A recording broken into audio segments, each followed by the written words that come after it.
Hola, buenos días a todas y todos.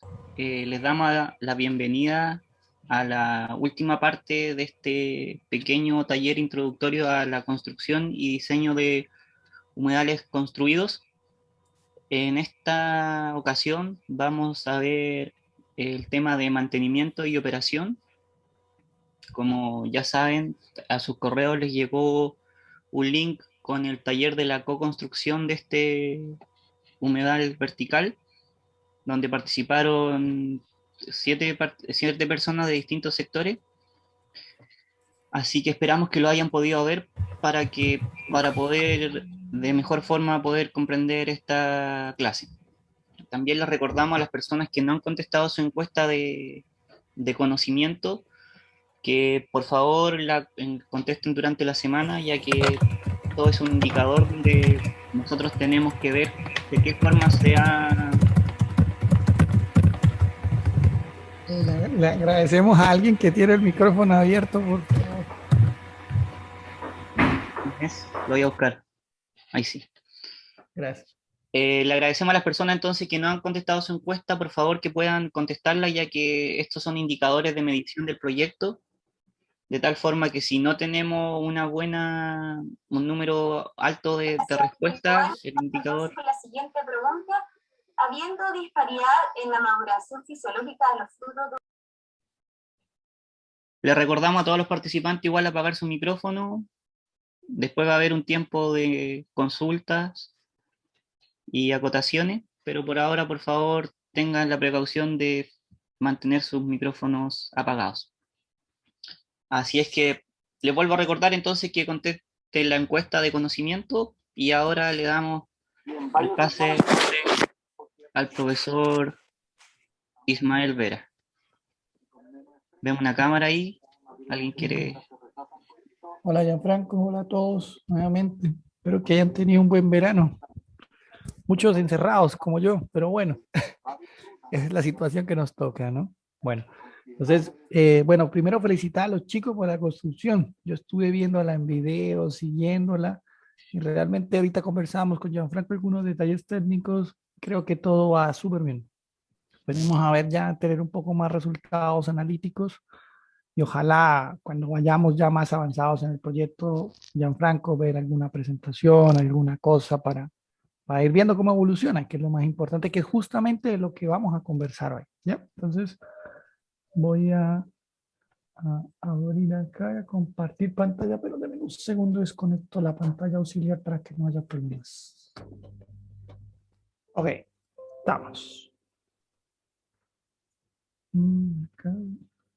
Dame un segundo, comparto pantalla y proyecto. Pantalla, compartir.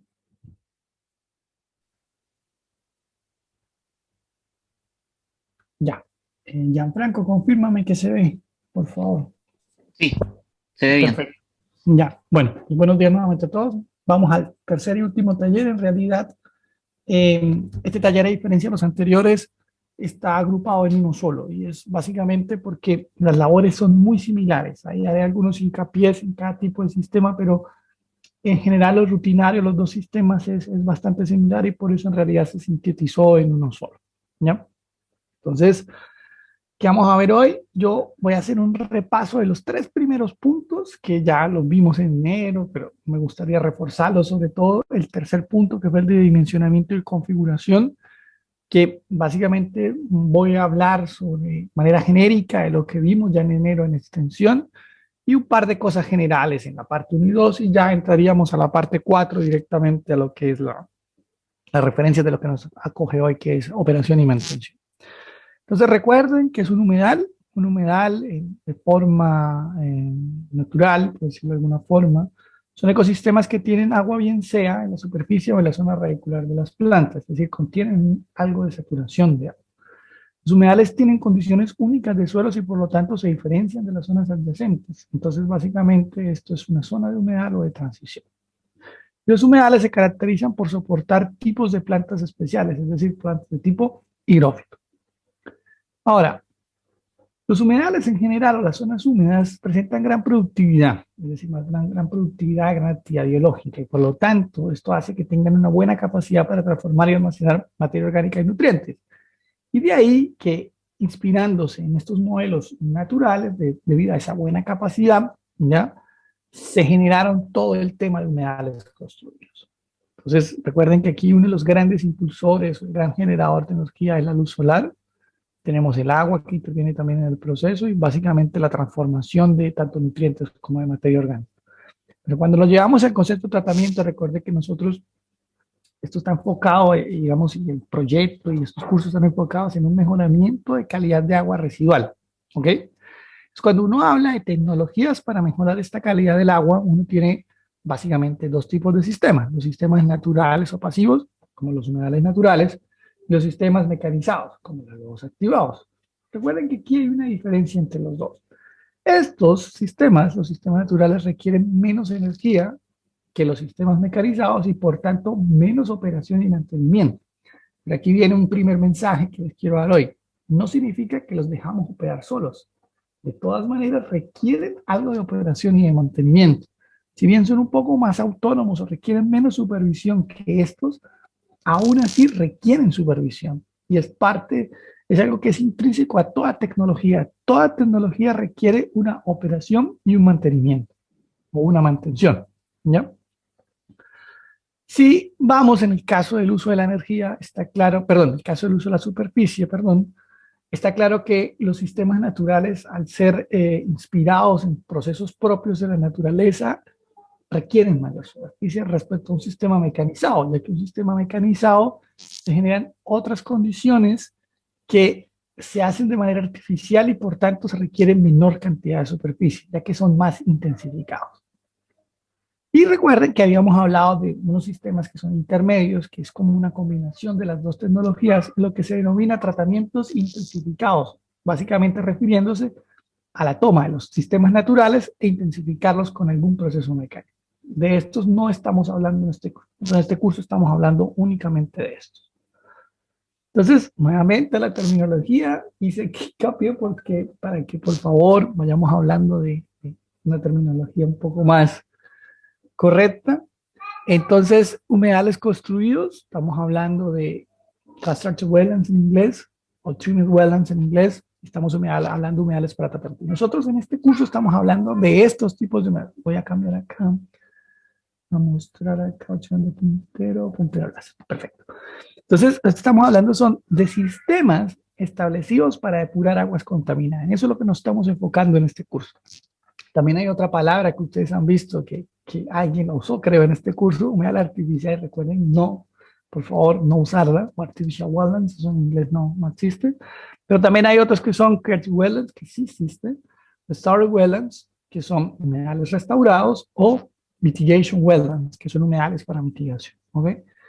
Nosotros, insisto, estamos hablando en este curso de esta parte, es decir, de humedales construidos, humedales para tratamiento, o también como se llamaban en el proyecto, humedales depuradores. Entonces, si uno lo ve, claramente un humedal o todos los tratamientos naturales se incluyen, o digamos, todo lo que se inspira de cierta manera en procesos naturales o trata de modelar la naturaleza es lo que se engloba técnicamente como una solución basada en la naturaleza. Y esto incluye a los humedales como una solución de ingeniería. ¿Ok? Entonces, un MBS o una solución basada en la naturaleza que incluya los humedales para tratamiento son soluciones que son inspiradas por la naturaleza, como lo veíamos en la primera diapo, es decir, inspiradas en la forma en que la naturaleza o los humedales naturales trabajan, que son costo efectivas y que proporcionan de forma simultánea beneficios ambientales. Obviamente, al crear un humedal, estamos generando un nuevo espacio verde, por lo menos sociales, dependiendo del tipo de objetivo del proyecto, y económicos, porque ya les decía un poco, si bien en algunos, cuando uno hace análisis de costos, el costo de construcción es similar a estructuras convencionales, o digamos a sistemas convencionales, en la operación y mantenimiento es diferente. Pero insisto, no significa que no sea necesario, se debe hacer operación y mantenimiento, y esto básicamente lo que ayuda es a crear resiliencia en los territorios. Un objetivo, o los objetivos de las soluciones basadas en naturaleza es básicamente cómo utilizar la naturaleza para abordar diferentes desafíos. Entre ellos está el cambio climático, la seguridad alimentaria, pero nosotros en este caso pues, estamos abocándonos al manejo de agua, ¿ok? Al manejo del agua desde el punto de vista depurativo, ¿ya? Y ya ahorita vamos a hablar un poco más de ello. Y está claro, bueno, este modelo que les mostré en algún momento, que es un modelo de cómo todas estas soluciones naturales o soluciones basadas en naturaleza se integran dentro de un modelo de ciudad más verde, ¿ok? Que es un poco también lo que se pretende con este proyecto, ¿no? Que la adaptabilidad a la ciudad.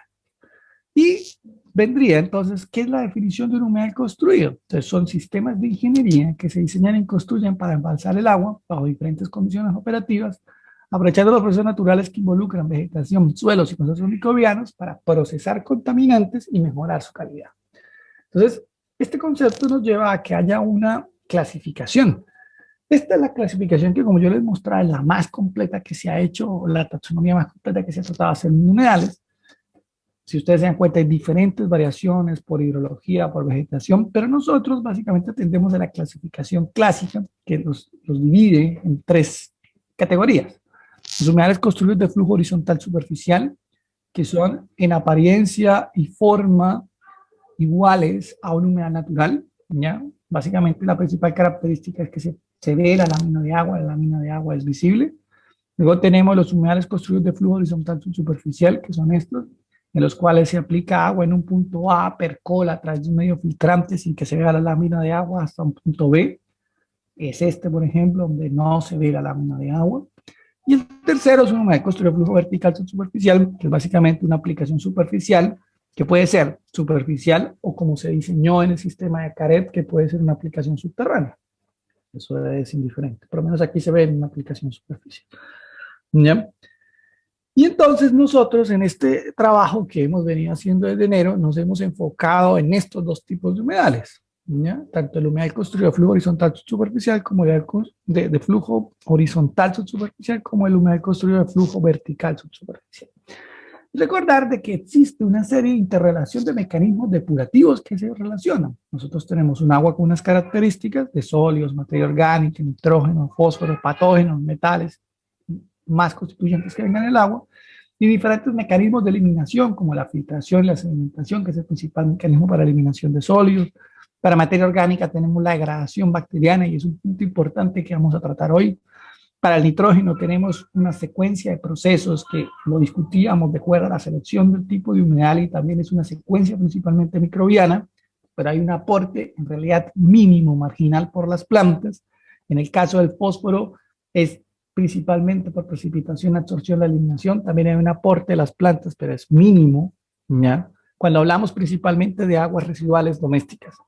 Y en el caso de los patógenos hay procesos de absorción, de filtración, que en realidad la filtración, nosotros de los experimentos que hemos hecho aquí en la universidad, son los más que hemos detectado como representativos, y los metales, que también existe por filtración, por absorción, por atrapamiento y por sedimentación. Entonces, es un sistema tremendamente complejo, ¿ya? Que de cierta manera nosotros desde el punto de vista de la ingeniería le damos condiciones para que trabaje, ¿ya? Y obviamente toda esta interrelación de procesos lo que nos da es un agua efluente con una mejora de su calidad. Entonces, recuerden que esto lo vimos en enero, sobre el dimensionamiento y configuración. Y tomábamos nuestros 3 sistemas tradicionales y hablábamos y discutíamos un poco sobre, bueno, qué alternativa escoger. Y esto iba relacionado con área, hidráulica, nitrifica, no nitrifica, denitrifica, en definitiva de qué es lo que queremos como objetivo de calidad.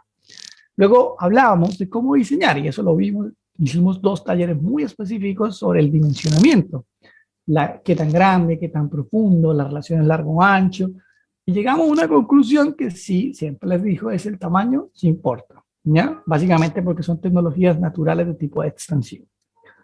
Y también luego, y lo veíamos también en enero, diferentes tópicos que fue los que fuimos resolviendo uno a uno en nuestro proceso de aprendizaje. Primero el tipo de humedad, la superficie, la profundidad, la relación largo-ancho, la compartimentalización, que es cuántos lechos hacíamos, y otras consideraciones adicionales. Todo esto ya lo vimos nosotros en detalle, y ahora lo que vamos a partir es, ya, ok, dimensionamos, tenemos el humedal, Construimos, que fue el último taller donde yo traté de explicar algunas guías constructivas, y ahora llegamos a qué hacemos con el sistema construido, ¿ya? Entonces, una vez tenemos el sistema, lo primero, hay una primera fase que se denomina la puesta en marcha, el arranque del sistema o el startup, que se denomina en inglés. Es decir, toda tecnología en general de tipo biológico necesita un primer punto de arranque. Y los sistemas de humedales no son la excepción a ello. ¿Y por qué? Primero, porque es un periodo en el cual el sistema necesita entrar a operación y necesita generar poblaciones bacterianas que son las responsables del tratamiento dentro del sistema. ¿Esto qué quiere decir? Esto quiere decir de que dentro de la grava, en el caso de los humedales de flujo horizontal subsuperficial, o en el caso de la arena, que es el principal medio que se usa en humedales verticales, se deben generar biopelículas alrededor de los medios, de tal forma que estas biopelículas, una vez el agua trasiega por ellas, sea capaz de mejorar su calidad. Porque hay algo que es importante entender. Si bien las plantas son un factor estético, su aporte al tratamiento en sí, como lo explicaba, en cuanto a la toma de nutrientes, realmente es bajo. No es más allá de un 10 o un 20%. Pero lo que la planta sí entrega es la zona radicular que se pone dentro del humedal, entrega una flora microbiana diversa que lo que hace es mejorar la capacidad de tratamiento. ¿Ya? Entonces eso es importante. Ahora, en general se estima que una población microbiana va ligada también a este desarrollo de las plantas. Entonces se estima que en unos 3 a 6 meses normalmente se desarrolla una población microbiana que genera un agua, ya podría ser con nuestros objetivos de diseño, ¿ya? Algunas referencias bibliográficas, sobre todo de climas del hemisferio norte, hablan de hasta 2 años. Eso depende también de la condición climática, ¿ya? Porque claro, es muy diferente implementar un sistema, no sé, en Suecia, que implementarlo en Colombia. En Colombia, los procesos o en Chile, por ejemplo, y también incluso en el mismo Chile tenemos diferencias. Es muy diferente implementarlo en Arica que implementarlo en la región de los ríos, ¿ya? Básicamente porque en Arica tenemos mayor disponibilidad de energía solar, mientras que en la región de los ríos sabemos que tenemos un invierno bastante largo. Entonces, pero generalmente las poblaciones microbianas en general tienen un periodo de adaptación de unos 3 a 6 meses. O sea, más o menos empiezan a generar estos biofilms que son necesarios para el tratamiento. ¿Ok? Luego, lo que les decía, esto va ligado con el primer ciclo, con el establecimiento también de la población, de la vegetación, porque la vegetación, si bien, lo que les digo, en cuanto a nitrógeno y fósforo da un aporte mínimo, en realidad lo más importante es esa capacidad que tienen las raíces de generar una diversidad microbiana necesaria para poder tratar el agua contaminada. ¿Ok? A ver, hay libros que hablan de que un establecimiento de la vegetación es en 1 o 2 años. ¿Ya?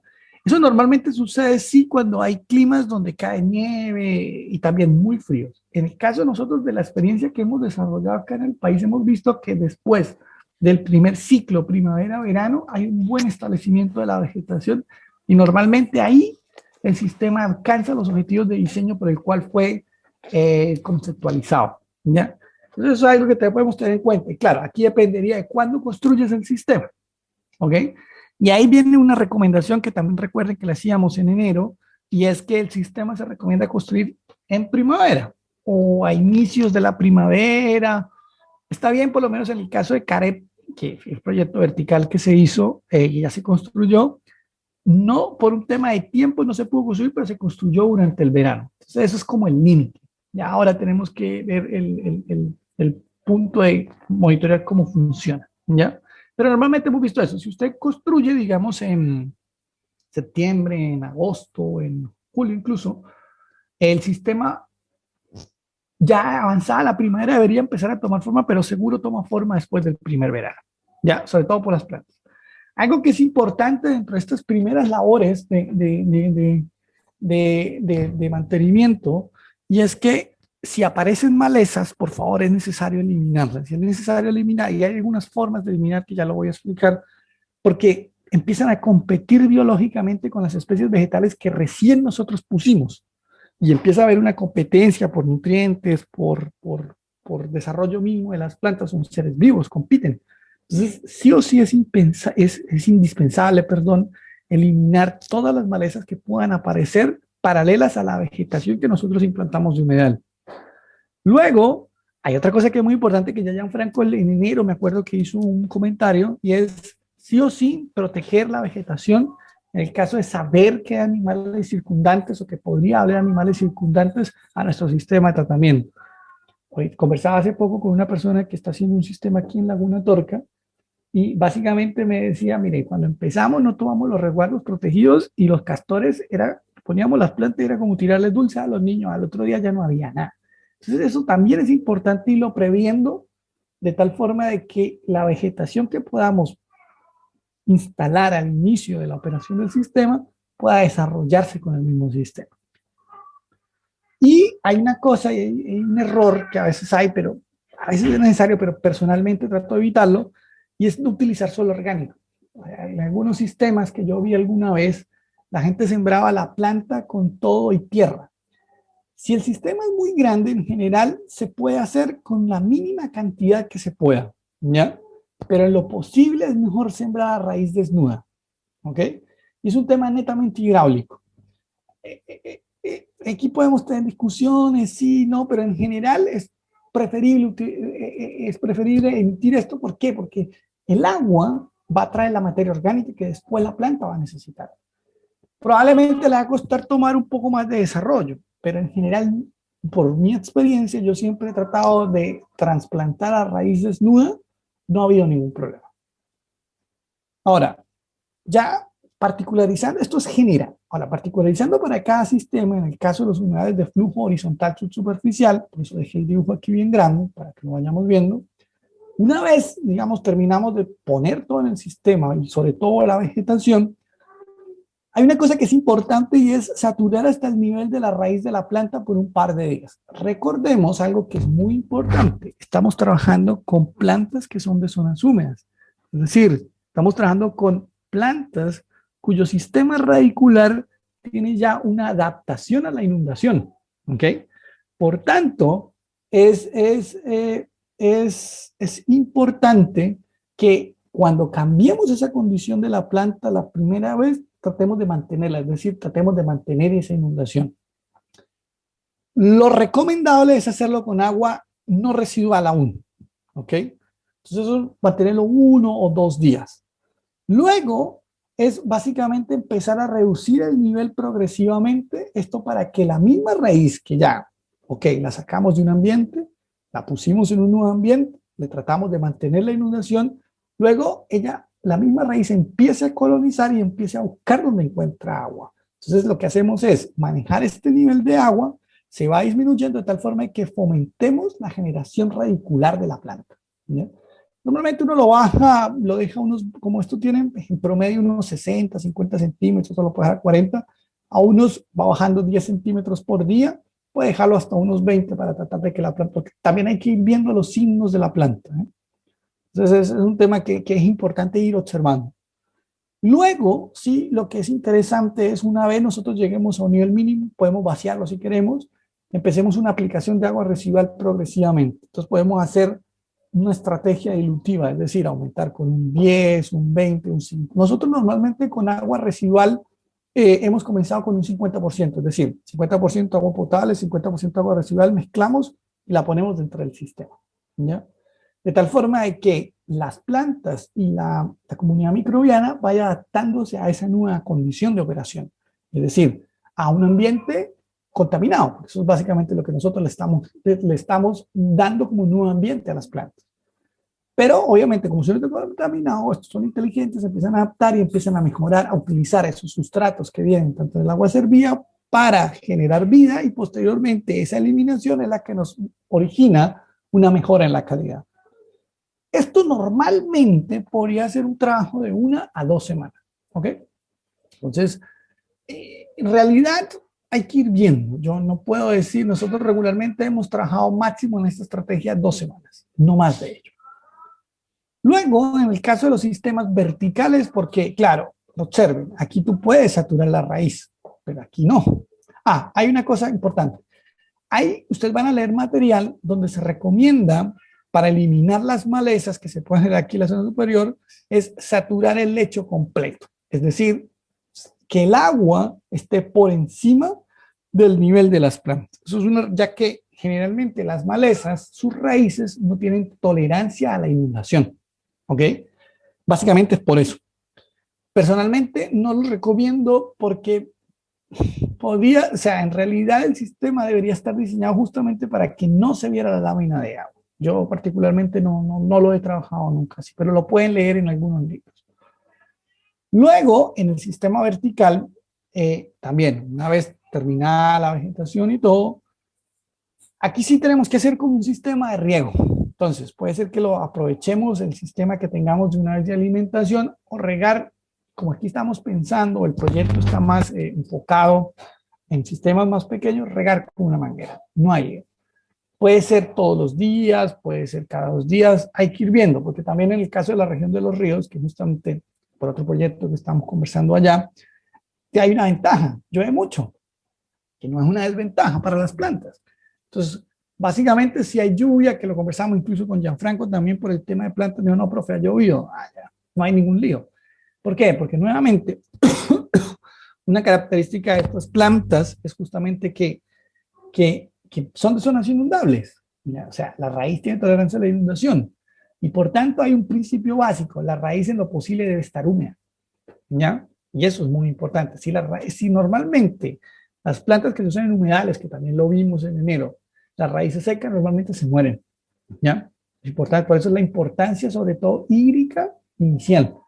Luego, al igual que en el sistema de flujo horizontal, es importante ir incrementando la carga, o sea, haciendo una mezcla del agua que vamos a tratar y el agua potable. Entonces puede hacer una mezcla 50-50. Insisto, nosotros hemos trabajado con 50-50 y nos ha funcionado bastante bien. Incluso en experimentos que tenemos hoy día, tanto aquí en Talca como en el norte, creo que les mostré algo en enero, hemos usado esta estrategia ahora con las cuarentenas, porque con las cuarentenas nosotros hemos tenido que interrumpir los experimentos y luego volver a retomar operación. Y la verdad ha funcionado bastante bien, no hay ningún problema con las plantas, ir incrementando hasta llegar al 100% de agua residual. Luego, claramente, ir aplicando ya el agua residual para comenzar la etapa de tratamiento como tal. Este tiempo, insisto, puede ser de 1 a 2 semanas, ¿ya? Pero ojo, recuerden lo que decía inicialmente, que también es importante, sobre todo desde el punto de vista ambiental, de normativas y de permisos ambientales. Y es que el sistema en general, las poblaciones responsables del tratamiento, las poblaciones bacterianas generalmente sean de 3 a 6 meses. Y aquí hay una gran diferencia que es importante recalcar con los sistemas de lodos activados. Un sistema de lodos activados tú no me lo puedes tener operativo. Es decir, cuando digo operativo quiero decir trabajando y logrando los objetivos de calidad de agua de diseño con el que fue concebido. En el caso de un humedal, podría ser que en los primeros 3 meses no los tenga. Nosotros hemos hecho algunos monitoreos y en general hemos visto que al mes podríamos ya tener un agua de calidad. Pero ¿qué es lo que pasa? Que normalmente oscila bastante. Pero normalmente, como les decía, la estabilización uno la puede tener después del primer ciclo primavera-verano. Ojo con eso. Entonces, esto es importante tenerlo también para las personas que son autoridades ambientales que estén escuchando acá y también para pedir permisos ambientales respecto a cuál es el periodo de arranque del sistema y cuándo el sistema podría estabilizarse y alcanzar los objetivos reales de diseño para el que fue diseñado, valga la redundancia. ¿Ok? Eso es importante. Si bien estas etapas, que son las iniciales, son de 1 o 2 semanas, el establecimiento como tal, como les decía, 3 meses, 6 meses, dependiendo de cuándo se implanta. Ahora, ¿qué labores son necesarias? Y aquí ya empezamos a lo que es el trabajo propio de qué hacemos para que nuestro humedal funcione bien o funcione acorde a lo que fue diseñado. Entonces, en la norma alemana, la DWA 262S, a una serie de recomendaciones y tiempos para realizar estas labores. Entonces, en la tabla 22 habla de tareas de autoinspección, es decir, que deben realizar las personas que manejan los sistemas cuando se trata de sistemas descentralizados. O sea, cuando estamos hablando como CAREP, que es un instituto aparte, o una casa, ¿ya? O una escuela. Estamos hablando de sistemas pequeños, ¿ok? Entonces, básicamente, vamos uno por uno. Es una tabla que considera un componente, cuál es el componente del sistema de tratamiento, cuál es la tarea, cuál es la frecuencia con la que se hace, y bueno, algunos remarks, comentarios al respecto. Hay un componente que es general, que generalmente, valga otra vez la redundancia, en Latinoamérica nosotros no somos muy dados a ser muy cuidadosos a llevar registro de todo. Normalmente para cualquier sistema de tratamiento se debe tener un libro independiente de registro o libro de la vida útil del sistema. donde es como para que lo tengamos más claro y lo homologuemos, es como las bitácoras que tienen los conserjes a la entrada de los edificios, que anotan todo, exactamente igual, ¿ya? Esto es continuo, es decir, por cada situación que se va identificando, es importante irla registrando en el libro para saber la historia del sistema. Y está claro que también es importante tener toda la documentación de actividades de inspección y mantenimiento. Es decir, por ejemplo, que es un punto que viene más abajo, el retiro de los lodos de la fosa séptica. Importante tener en este libro el respaldo de cuáles son las labores que se van haciendo, ¿ya? Por ejemplo, pueden ser recibos de pago, para tener una idea en sí. Es decir, llevar en una carpeta o en un libro, eso ya es gusto de cada uno, una bitácora de cómo funciona el sistema, ¿ya? Luego, si vamos al componente del pretratamiento, recuerden que aquí, y ahorita voy a hacer hincapié, uno de los puntos críticos, por decirlo de alguna forma, es todo lo que es el sistema previo de eliminación de sólidos al sistema de tratamiento principal, que en nuestro caso es el humedal construido.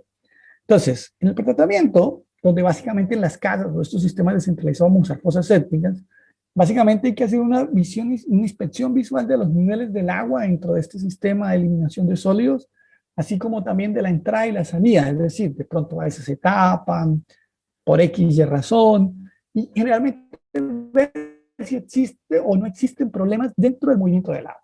Esto se recomienda hacer una vez al mes, entonces habla de una frecuencia mensual, y lo que decía, revisar si hay fugas, si hay algún bloqueo, y sobre todo en el caso de las fosas sépticas, revisar el nivel del lodo.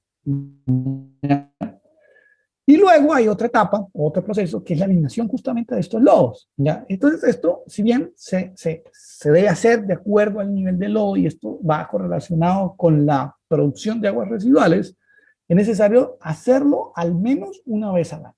Eso normalmente es lo que uno debería hacer, limpiar su fosa séptica al menos una vez al año, ¿ya? Y está claro que se debe hacer con una persona, una empresa, que sea autorizada para el manejo y se disponga en un sitio autorizado. Normalmente se llevan a plantas de tratamiento más grandes que están legalizadas, autorizadas para hacer este trabajo. ¿Ok?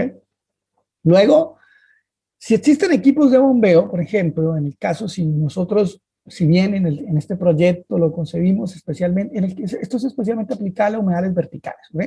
Que es donde posiblemente podríamos tener un bombeo para nuestro sistema de tratamiento. En el caso de Caret, recuerden que se trabajó a través de un sifón, ¿ya? De un sifón que dosifica los pulsos de agua sin la necesidad de equipos de bombeo, ¿ok?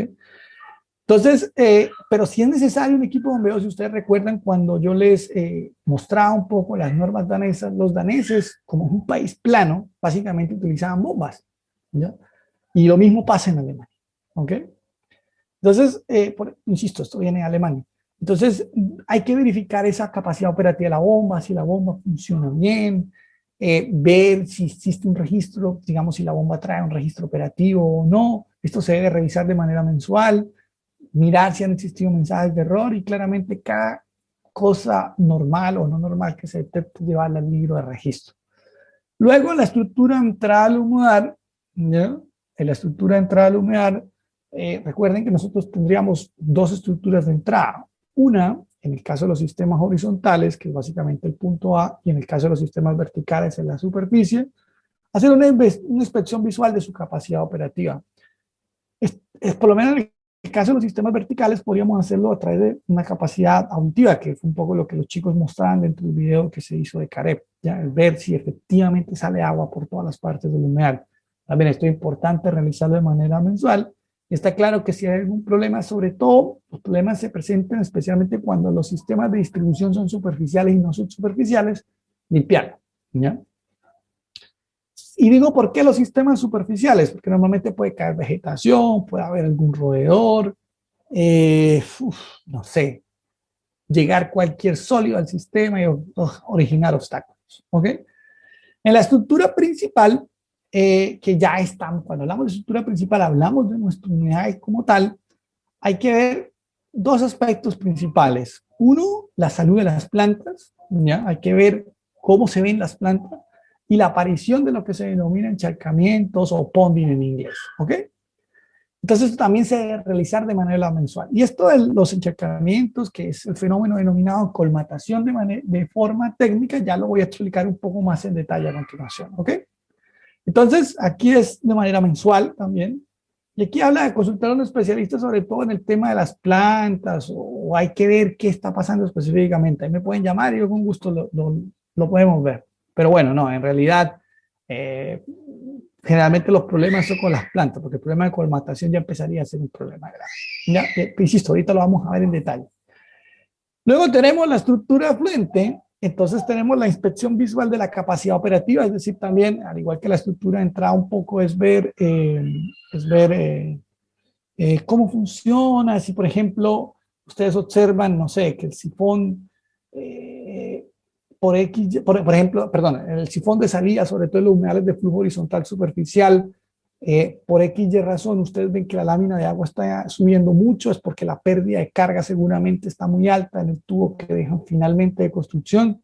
Entonces, normalmente, como yo le envié los diseños a Caref, uno lo que hace regularmente es dejar como una especie de torre para poder lavar o hacer un retrolavado. En el caso de los humedales verticales es ver si efectivamente fluye agua de manera adecuada o no para lo que fue diseñado. Y en caso tal, generalmente es necesario limpiar y se limpian regularmente con un lavado. Eso no es más allá de eso. A veces lo que puede suceder es que, sobre todo en sistemas donde se les puede dejar una saturación inferior o en sistemas donde por X y razón hay muchos periodos de sequía, las raíces de las plantas pueden entrar a las tuberías de recolección. Y hay algo que se puede recomendar, pero que puede o no puede hacerse en realidad. Eso no. Dependería mucho ya de la experiencia que se tenga con años, de recurrir con un geotextil, similar a lo que se hizo por lo menos para proteger la membrana entre los videos que produjo Caref.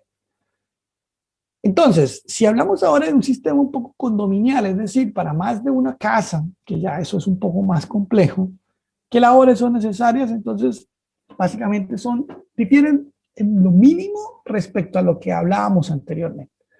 Entonces aquí, claro, aquí ya hay otro tipo de frecuencia que al anterior hizo falta una cosa que ahorita lo voy a decir. Entonces estamos, primero, revisar las estructuras de entrada y de salida. Eso se hace casi de manera diaria en una planta más grande. Estamos hablando ya puede ser de 4 o 5 casas, ya que se puede necesitar ya un operador. Revisar o limpiar rejillas, básicamente porque normalmente esto tiene un sistema de rejillas. Sacar esos sólidos acumulados esos se retiran como basura común en realidad. Revisar las bombas o los sifones de entrada o la forma en que se tenga el sistema de entrada para el sistema de humedal, limpiarlo, ver lo que el agua corra, que no haya problema. Revisar que las celdas no presenten fugas ni desbordes. Esto básicamente es una inspección visual, es decir, pasar por todo el sistema, de que no haya un rebalse, de que el agua fluya por donde tiene que subir. Revisar las celdas si hay un drenaje pobre o encharcamientos, y esto nuevamente vamos al problema de la colmatación. Eso hay que empezar a verlo, si existe o no, y eso es inspección visual. Luego, revisar los cambios de flujo entre HC. Esto es en caso de tener, recuerda lo que hablábamos de la compartimentalización, si trabajamos con una, con dos celdas, si son series, si son paralelos, eso hay que verlo tanto de manera mensual, perdón, diaria o semanal, depende también cómo haya sido concebida la operatividad del sistema. Luego también es importante ya en plantas o en general, ojalá en las chicas, tener dispositivos de medición de caudal. No son nada económicos, la verdad, pero hay que revisar en lo posible instalar, depende de la capacidad económica, pero si se instalan, por favor, revisar que estén operativos, es bastante importante. Aquí viene un punto que también es importante y es las muestras para análisis de la calidad del agua, y esto está relacionado con cómo funciona mi sistema. Cuando uno mira, algunos países se recomienda de manera semanal. Yo lo que más he visto así sofisticado es que miden ciertos parámetros cada 20 minutos, ¿ya? En sistemas que son instrumentados experimentalmente para conocerlos en profundidad. Toma ciertos parámetros cada 20 minutos, aquí se recomienda semanal. Está claro que ya lo vamos a ver qué implicaría esto. Es un tema de costos, básicamente, ¿ya? Pero también puede ser una frecuencia mensual. Creo que aquí ya dependería mucho digamos, del permiso que se tenga por la parte de la autoridad ambiental o de la autoridad sanitaria respecto a cuál va a ser realmente la frecuencia de monitoreo, ¿ya? Pero es importante tener en cuenta esto, ¿ya? Y ya, insisto, ahorita hay un punto sobre eso. Luego seguimos y acá, digamos, la tabla continúa. Luego está todo lo que son, digamos, las paredes del humedal. Es básicamente revisarlas, eso se debe revisar una vez al mes, sobre todo cuando se hacen taludes de coronación de los sistemas. Hay que estarlos revisando, pero esos tienden a erosionarse, que es lo mismo que sigue, que es básicamente revisar, reparar los signos de erosión entre paredes del humedal, ¿ya? Luego también eso se hace de manera mensual. Revisar, porque normalmente un sistema de tratamiento debería tener caminos de acceso despejados para poder realizar otras labores, sobre todo todas las labores de inspección. Eso también se debe hacer de manera mensual. En caso de existir una estructura de confinamiento como tal, es decir, un poco como lo hicieron en Caret, que fue construir unas paredes, si es visual, en realidad ver si no hay ningún problema con grietas ni nada. Luego, verificar y controlar la existencia de mosquitos y roedores, eso es importante, sobre todo en el periodo, el periodo de verano, ¿sí? Y esto sobre todo se liga si empiezan a haber pondajes, es decir, si empieza a haber encharcamiento dentro del sistema, podrían generarse problemas de mosquito y por eso es importante remediar. Y de roedores, eso sí es un poco un tema más complejo, pero normalmente sucede si las estructuras no están bien cubiertas, si se deja agua visible, estas cosas puede suceder, ¿no?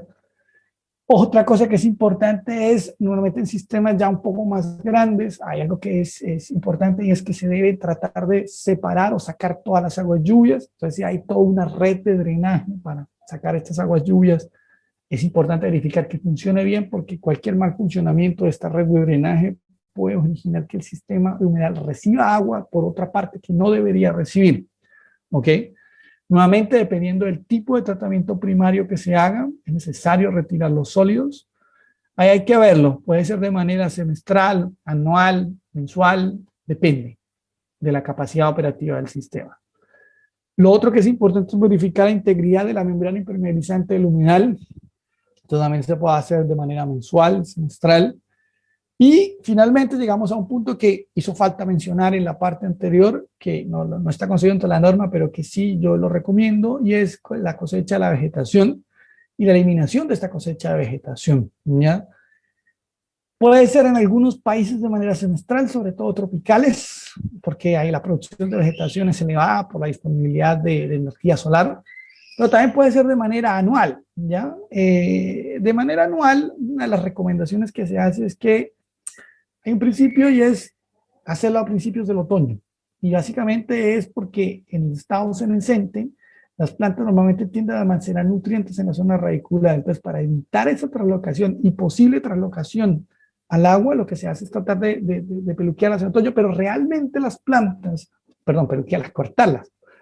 Regularmente las plantas uno las puede cortar cuando sea necesario, cuando uno vea que hay mucha vegetación en Maelio. Nosotros por lo menos en los experimentos que tenemos de laboratorio con plantas de Santidechia y de Chonoplectus, hemos visto que en cualquier momento hemos hecho cortes y las plantas vuelven a rebrotar. Ahora, claro está, si usted hace el corte en el invierno, está claro que a las plantas les toma más crecer, ¿no? Entonces, también depende de la estética del sistema. Lo ideal es hacer al menos una poda anual, ¿ya? ¿Por qué? Porque las podas, por ejemplo, cuando se hacen a inicios del otoño, cuando la planta empieza a crecer a la primavera, empieza a tomar nutrientes, porque necesita crecer. Entonces, también es una forma de potenciar que el sistema, de cierta manera, ayude en la eliminación de nitrógeno y fósforo. Pero insisto, por toda la experiencia que nosotros hemos visto, si uno tiene eliminación de nitrógeno y fósforo, el aporte de las plantas es relativamente marginal, es un 10-20%, o sea, es muy bajo. Pero recuerden que las plantas tienen también el aspecto estético. Entonces, insisto, esto también es un poco ir viendo en el tiempo la operatividad del sistema, pero sí al menos hacer un mantenimiento anual de la vegetación. Ahora, viene la gran pregunta, que es lo que nosotros estamos tratando de investigar en proyectos, es ¿qué hago con esa vegetación? Bueno, hay que ver si puede ser utilizada para alimentar animales. Nosotros también hemos visto experiencias donde se utiliza ¿para qué? Para fabricar artesanías. Es claro, hay estos tipos de vegetación, digamos, de tipo humedal se utiliza para fabricar artesanías. También otra cosa que nosotros hemos querido ver y que se está viendo en el mundo es si se puede utilizar para fabricar algún tipo de biocombustible. También otra cosa que se ha visto si se puede utilizar para combustión directa, es decir, para quemar, para la fabricación de pellets, que va enfocado a... Sí, todavía está en estudio qué hacer con las plantas, por lo menos en China. Lo que yo también he visto es que en humedales tremendamente grandes, lo que se hace es cosechar la vegetación por periodo de tal forma que sirva para una fábrica de papel, por ejemplo. Entonces, se pueden hacer cosas con la vegetación, ¿ya? Pero sí requiere un manejo, al menos una vez al año. Entonces, aquí viene otra cosa que es ya las ventajas que tiene un humedal, y normalmente lo que se requiere para un sistema, el sistema anterior que hablábamos, es decir, el que comentábamos acá, en digamos, perdón, para sistemas de la norma alemana, estamos hablando de casas, ¿ya? Esto estamos hablando un poco de sistemas más grandes. Esto lo puede hacer el mismo propietario. No necesita contratar a nadie para esto. En esto puede ser que se requiera un operario, pero el operario en general puede ir 1 o 2 horas al día, no más de eso, o ir 2 o 3 veces por semana para verificar sobre todo los aspectos semanales, perdón, que estaban aquí identificados, o para identificar los aspectos diarios. Y en algún momento verificar los aspectos mensuales. Entonces, aquí ya empieza una gran diferencia. Ustedes saben, o quienes hayan trabajado con lodos activados, saben que un lodo activado requiere automatización primero y también requiere un operario, que el operario al menos debe estar medio tiempo dentro de la planta, al menos, ¿ya? De manera diaria, pero requiere un alto proceso de automatización. Luego, ahora sí entramos a lo que les comentaba de hablar. Recuerden que uno de los principales cosas, o una de las principales labores que hay que tener presentes dentro de un sistema de tratamiento como estos, es justamente revisar que no existan encharcamientos dentro del sistema, ¿ya? Y eso es algo que es muy importante, porque resulta que ese problema se denomina clogging en inglés, o colmatación en castellano, o taponamiento, también he visto ese nombre. Se considera como el principal problema operativo en los humedales de flujo subsuperficial. Eso, por favor, ténganlo claro. Hay mucha gente que cuando quiere vender los sistemas no habla de esto, pero en realidad esto puede suceder. Aquí vamos a tratar de explicar un poco cómo evitarlo, que es lo que realmente nos interesa. Y ocurre cuando los espacios de los poros en los medios se obstruyen por la acumulación de sólidos, tanto orgánicos como inorgánicos, y cubren este espacio en lugar de las aguas residuales, lo que limita el tiempo de contacto entre la película y el agua. Para entender, recuerden esa imagen que yo les mostraba al inicio de que tenemos nuestra gravilla o nuestra arena, que es un material inerte sobre el que se forma una biopelícula, ¿no? Entonces, recuerden que el agua trasegaba por ella, ¿cierto? Y en este trasegar, estas biopelículas usaban los contaminantes que venían del agua para crecer, ¿ya? Pero resulta que hay un momento en el que puede ser que tanto por el crecimiento de la película como por material que arrastre, esto empieza a saturarse y en general el agua ya no circula por donde debería circular, sino que empieza a circular por encima, como se ve en esta imagen. Incluso, si uno empezara, esto ya tiene un sistema que tiene algunas aberturas, es decir, que alguien fue y miró, se empiezan a ver estos rastros como de barrito que ustedes ven acá, ¿ya? Entonces, si ustedes se dan cuenta, esto es lo que hablaba yo, que se ve como un pondaje en el sistema. Esto es un sistema de flujo horizontal subsuperficial que ya presenta colmatación. ¿Ok? Entonces, la colmatación, a ver, hay alguien que alguna vez me decía, pucha, pero entonces siempre se va a colmatar porque se presenta una biopelícula. No. Sí influye en parte en el proceso de colmatación y por eso tienen una vida útil. Bien diseñado un sistema humedal puede funcionar 25 años fácilmente. Y obviamente empieza digamos, a tener problemas justamente porque ya se empieza a colmatar justamente por la producción de biofilms y diferente acumulación de sólidos. Principalmente es causado este problema porque el sistema se sobrecarga orgánicamente. Es decir, si por ejemplo nosotros definimos una carga de 6 gramos de DBO por metro cuadrado al día en un sistema horizontal, ¿se acuerdan? Nosotros si estamos cargándolo a 12, estamos reduciendo la mitad la vida útil, e incluso dependiendo de las temperaturas, podría ser aún más. Y de ahí viene la importancia del tamaño. A veces, depurativamente, puede ser que el sistema nos dé pequeño, pero en realidad el sistema debe tenerse, si se diseña muy pequeño, el fenómeno de colmatación va a ocurrir muy rápido. Por tanto, la vida útil del sistema va se va a reducir. Entonces, de ahí también es importante que no solo en el diseño tengamos estas finesas, y por eso hay tantas recomendaciones internacionales de las reglas de DEO, que se los mostraba como una alternativa al diseño, ¿ya? Entonces, eso es importante. Por ejemplo, insisto, si alguien en Chile a mí me llega a decir, que me pasó una vez, ya, normalmente cuando uno habla de un humedal construido de flujo horizontal subsuperficial, en el mundo, en los países donde hace más frío, hablan de 5 metros cuadrados por persona, aprox. Pero si alguien me llega en Chile a decir, incluso en el clima mediterráneo que nosotros tenemos, podríamos hablar de 3. Cuando yo estuve y estuvimos analizando sistemas en la Comunidad Autónoma de Cataluña, más o menos hablábamos de un promedio de 3,3, ¿ya? Que es un clima mediterráneo similar al de la zona central del país. Pues si alguien me llega a decir que diseña con 1 metro cuadrado por persona equivalente, está bien, puede ser que depurativamente te dé, que no te voy a decir que no, pero esto se te va a colmatar en un año.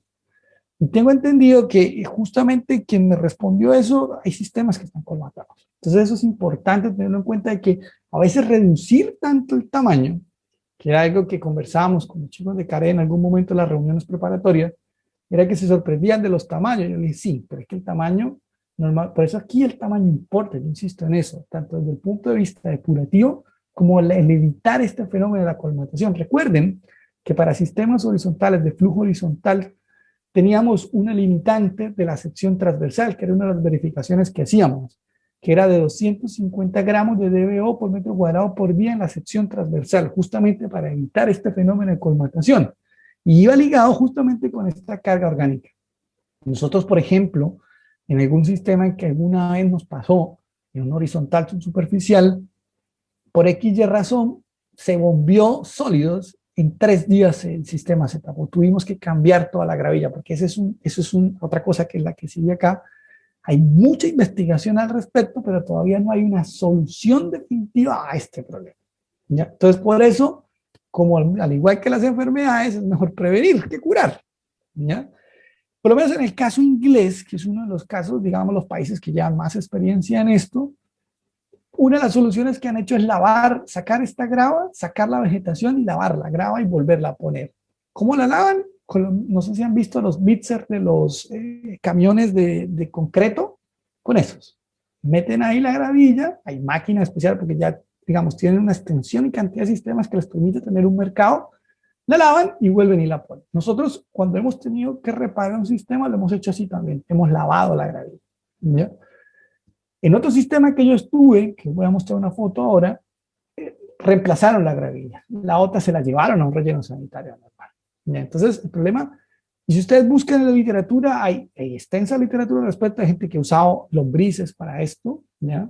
Hay gente que ha usado, hay otros que recomiendan, por ejemplo, que cuando esto empieza a aparecer, lo ideal es parar la operación del sistema y dejar que los sólidos, sobre todo orgánicos, se mineralicen, para después volver a cargar y ya el sistema se le pueda prolongar la vida útil.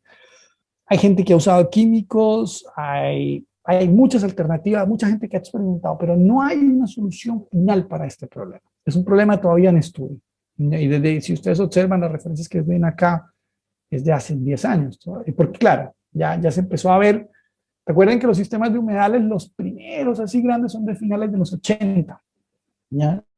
O sea, en realidad, desde los 50 se empezó a estudiar como tecnología, pero el desarrollo de la tecnología como tal se empieza a dar en los 70, en los 80, en los 90. Entonces, claro, cuando empiezan a verse los primeros problemas son a principios del siglo y ahí se empieza a estudiar este problema de colmatación. Entonces, en humedales construidos de flujo horizontal superficial, ¿cómo empieza a notar uno esto?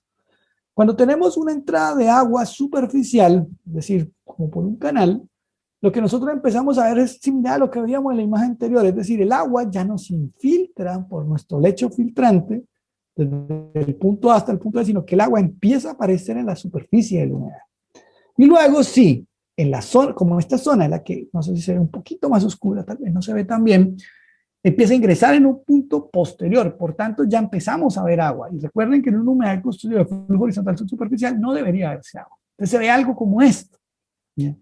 Tenemos un canal de entrada superficial y el agua, en lugar de ingresar por la gravilla, empieza a correr de manera superficial. Este ya es un sistema que presenta signos de colmatación, por ejemplo. Si lo vemos en perspectiva, se ve de esta forma. Ustedes observan, hay unas zonas que se encuentran colmatadas, hay otras zonas que se presentan sin colmatación. Y atrás vemos otra de las celdas, no sé si se alcanza a ver bien, donde ya ha sido completamente reemplazada la gravilla por una nueva, que está en espera de un proceso de plantación. En algún momento yo también les mostré una foto en enero de justamente de esta celda de humedad. ¿Ok? Y en el caso de sistemas que tengan una entrada subsuperficial es muy similar. La verdad es que el signo, o digamos la forma en que uno sabe que esto está ocurriendo es porque empieza a haber acumulación de agua en la superficie de la humedad. ¿Vale? En el caso de sistemas verticales, nuevamente es similar. Aquí sí les quedo viendo la foto porque no he visto ninguno saturado, pero sé que sí existe. En caso de sistemas de alimentación superficial, que no es el caso del que diseñamos Pacaret, el que diseñamos Pacaret tiene alimentación subsuperficial, nuevamente se empiezan a ver pondajes. Pero aquí, como la forma de trabajo es diferente, hay una forma de clasificar este clon. Entonces, básicamente, el grado de colmatación del sistema se puede considerar no colmatado cuando menos del 30% de la superficie se encuentra inundado entre dos cargas de humedad, ¿ya? Entre dos pulsos de carga que se le hacen al sistema. Si menos del 30% se le ve agua, no hay problema. Está parcialmente saturado si entre el 30 y el 70% de esa superficie queda inundada entre dos cargas que se le hagan al humedal. Y está definitivamente colapsado, es decir, colmatado, cuando más del 80% de la superficie presenta agua visible entre dos pulsos. ¿Vale? Entonces, estos son números que fueron recién definidos en el año 2019. ¿Ya? Ahí pueden encontrar la referencia. Hay una discusión bastante interesante sobre el fenómeno de colmatación en humedales verticales, incluso la forma de modelizar esta colmatación que también está en estudio para poder predecir la vida útil de los sistemas. A propósito, yo hago un comentario y es que si bien actualmente hay algunos software disponibles para los humedales, en general no se recomiendan para diseño, es solo para conocimiento de los sistemas. Todavía eso está en evolución y desarrollo. Y entonces está claro que una de las cosas que más afecta al fenómeno de la colmatación es la conductividad hidráulica. Aquí vemos una gráfica, que es uno de los reviews más completos que existen en el tema, que hizo por Jamie Nivala en el año 2012, donde hay una relación entre la carga acumulada tanto de sólidos como de materia orgánica respecto a la disminución de la conductividad hidráulica del material. Ustedes observen que todos los sistemas, algunos más dramáticamente, especialmente los sistemas subsuperficiales, como lo ven acá, que sería este y este, a medida que aumenta la carga de sólidos, disminuye la conductividad hidráulica. Y al disminuir esa conductividad hidráulica, ¿qué es lo que se pasa? Que se tapona y finalmente el agua aparece por la parte superficial. ¿Ya? Entonces, perdón, antes de pasar acá, ¿cómo previene uno esto? Básicamente teniendo un buen sistema de pretratamiento. Eso es una de las claves y por eso está la importancia entre las labores rutinarias, está esta eliminación del lodo, porque este lodo genera este tipo de taponamiento. Lo otro también es eliminando restos de vegetación, en sí reduciendo al mínimo y la cantidad de sólidos externos que puedan ingresar al sistema. Y lo segundo es trabajar dentro de las cargas operativas para las que se diseñó el sistema. ¿Okay? Entonces, es como las dos medidas principales de prevención que uno podría hablar. Ahora, también uno puede tener problemas con las plantas, y ojo con eso tampoco mucha gente lo comenta. Nosotros, por ejemplo, aquí ven un individuo que se nos murió en un experimento de laboratorio. Y básicamente se murió por una colonia de pulgones. Aquí no sé si la imagen no me quedó tan buena, bueno, esto estamos hablando de hace ya unos años.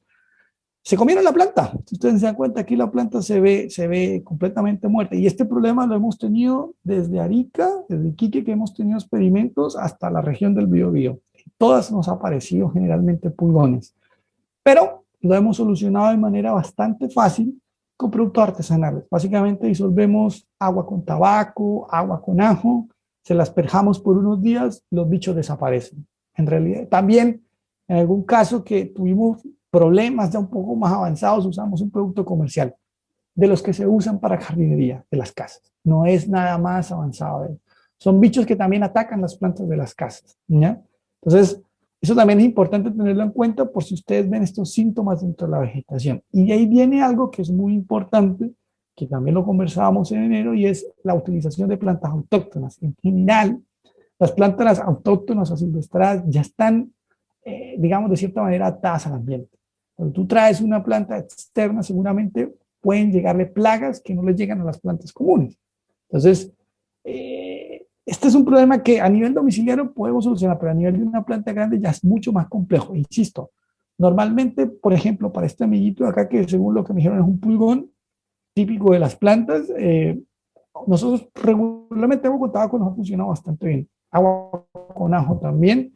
Y en algún par de casos hemos utilizado algunos productos de estos insecticidas, digamos, un poco más que venden en las tiendas para asperjarlo. Y realmente en 1 o 2 semanas desaparece.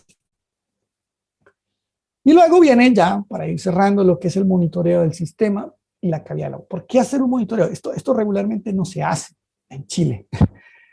Generalmente, o sea, no se hace, perdón, a ver, a nivel del sistema general se hace, pero normalmente cuando estamos en un sistema particular no se hace, ¿no? Y es por un tema de dinero básicamente, no por falta de voluntad. Pero ¿para qué monitorear? Primero, nos permite conocer el funcionamiento del sistema de tratamiento, ¿ya? Es decir, si realmente nuestro sistema, aparte de todo lo que ya hemos visto en la evaluación de operación y mantenimiento, si realmente funciona para lo que fue diseñado. Y viene la segunda parte, es verificar el cumplimiento de la normativa ambiental. Ustedes saben que cuando hablamos de normativas, hablamos básicamente de normativas de emisión o de reutilización, ¿ya? Recuerden que este proyecto que estamos trabajando acá, o estos talleres, estamos hablando más de reutilización. Y también es importante por velar por la salud de los operadores y del ecosistema, porque básicamente si nosotros diseñamos un sistema, intentamos mejorar la calidad del agua, si le vamos a entregar esta agua al ecosistema, pucha, tenemos que asegurarnos de que sea un agua de calidad, ¿ya?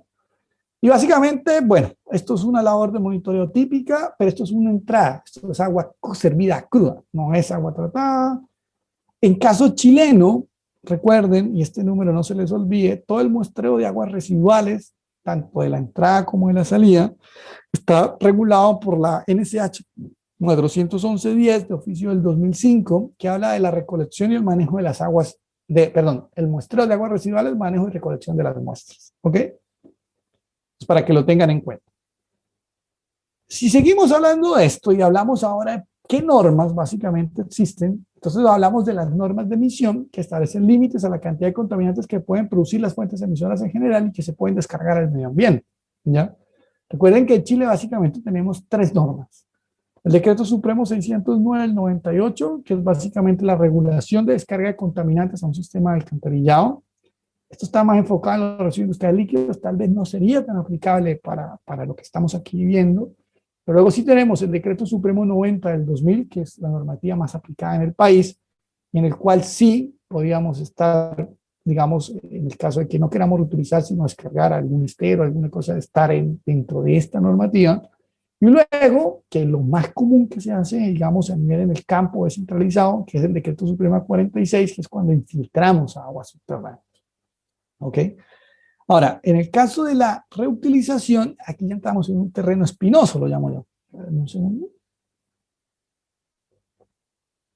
¿Por qué? Porque en Chile existe, primero, hay una ley, que es la 21.075 en 2018, que es la que regula la recolección, reutilización y disposición de aguas grises, que es un poco, lo estuvimos viendo, analizando con los chicos de CAREB.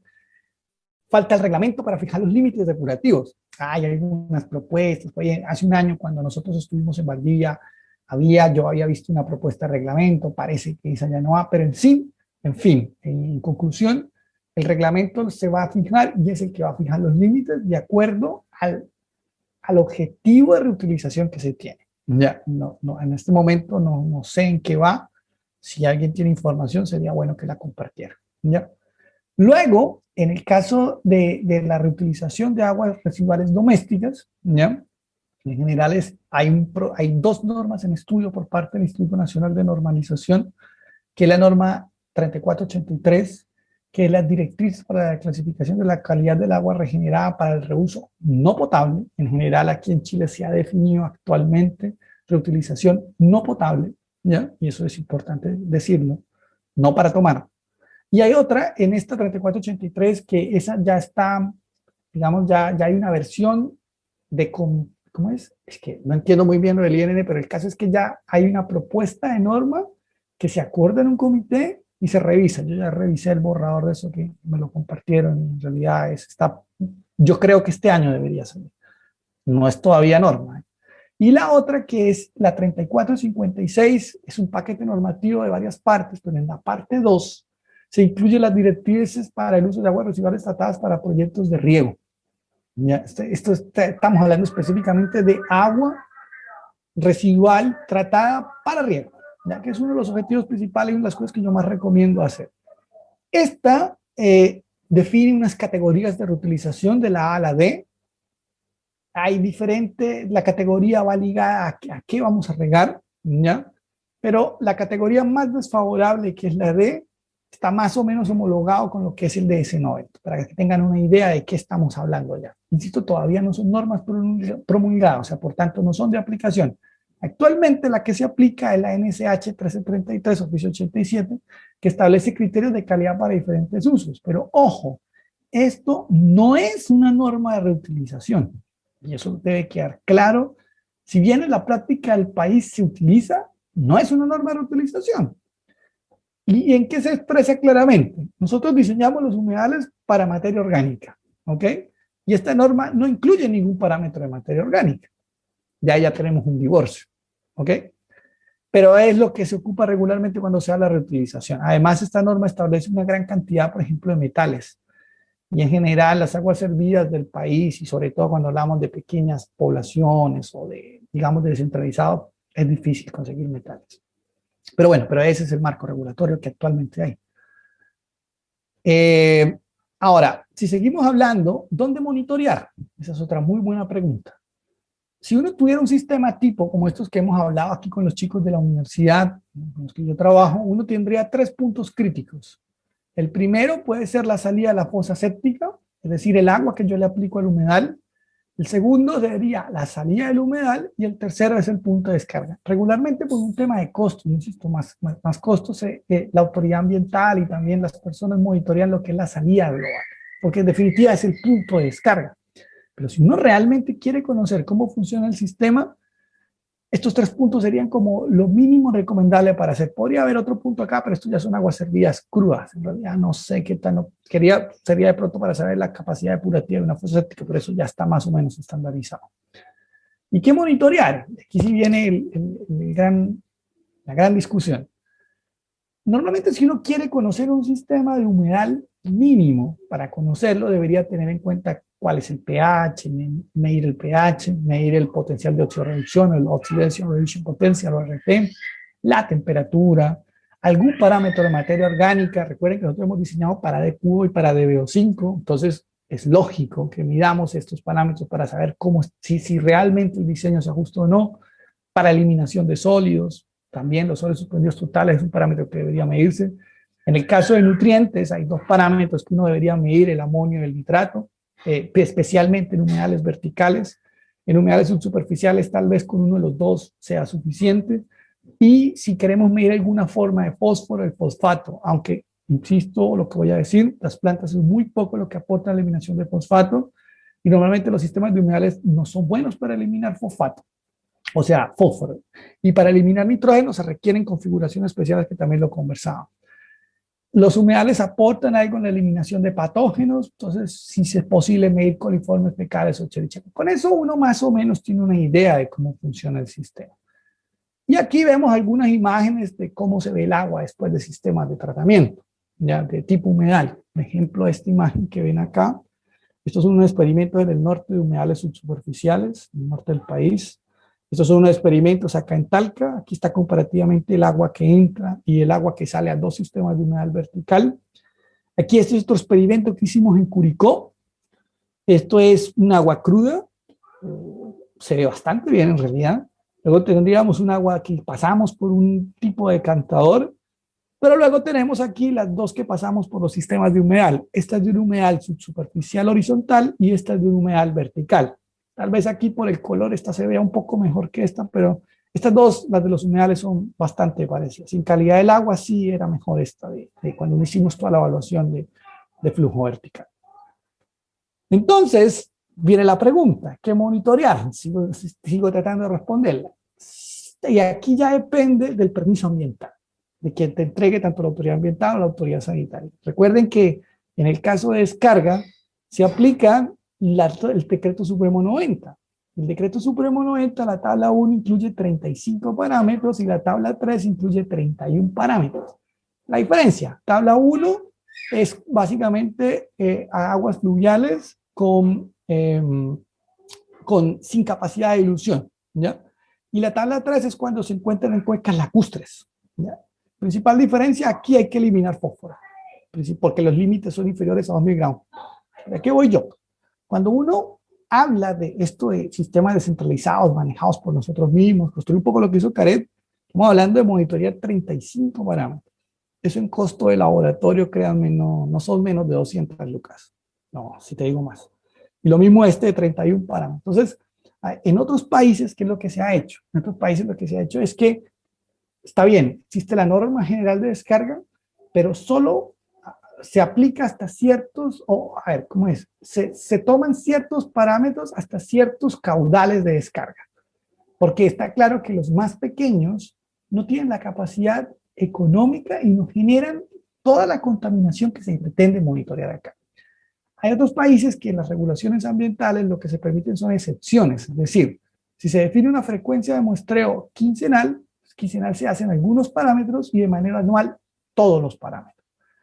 Insisto, esto va en el espíritu de pensar de que los pequeños no tienen esa capacidad económica para pagar monitoreos. Insisto, un monitoreo de esto puntual, ni siquiera, porque un monitoreo porque, claro, aquí ya vamos a los monitoreos, el tipo puntual o el tipo, se me olvidó el nombre, complementar. Bueno, el monitoreo que se hace en 24 horas, continuo, ¿ya? Un continuo de 24 horas que es un monitoreo integrado, esa es la palabra, ¿ya?